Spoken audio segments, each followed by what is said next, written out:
Ranchers are taking steps to rebuild their herds following severe drought in 2011 and 12. The drought that began in 2011 and extended through much of 2012 hit the nation's cattle industry hard, reducing herd numbers to levels not seen since the early 1950s. It was a national disaster. In Arkansas, for example, a lot of cattle producers reduced their cattle numbers 20 to 50%. Some cattle producers got out of the cattle industry entirely, and so it affected our industry quite a bit. And this is very devastating to a lot of our producers because cattle producers have spent a lifetime developing their cattle herd.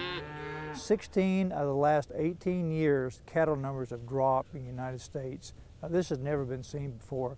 Nationally speaking, our cattle numbers are down to where they were in 1951. So this is something that's really going to affect beef production. Matt Hoien has been raising beef cattle on his ranch near Atkins since 2002. Today, his herd numbers around 350 head. Though the drought led him to cull about 20% of his herd, he chose to retain most of his cows and pay more to feed them. When the drought came, I had to provide other feed for them, and the added cost was about $1.50 per head per day. And when you're feeding 300 cows per day, that adds up in a hurry. What I did last fall is after culling so many, or about 20%, I had to replace those cows. So I decided to go ahead and buy bred cows that were ready to calve, mostly because, you know, I can get return on my investment a lot quicker that way. Of course, there's pros and cons of every option in that, of how to rebuild your herd, but that was my choice, and I think it's worked out okay. I bought 70 cows last October to replace everything I had culled, and actually gave me a few extra for the coming year.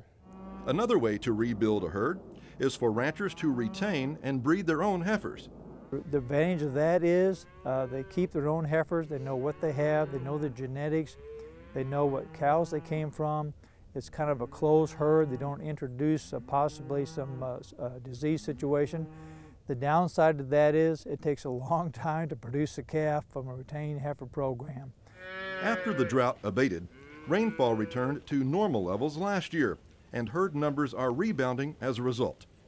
Fed cattle prices are also at levels Troxel hasn't seen before, with 500-pound calves selling for over $2 a pound. While herd numbers are slow to recover nationally, Arkansas is ahead of the national average. With another year of normal rainfall and with the cost of feed declining, ranchers will be able to rebuild their herds.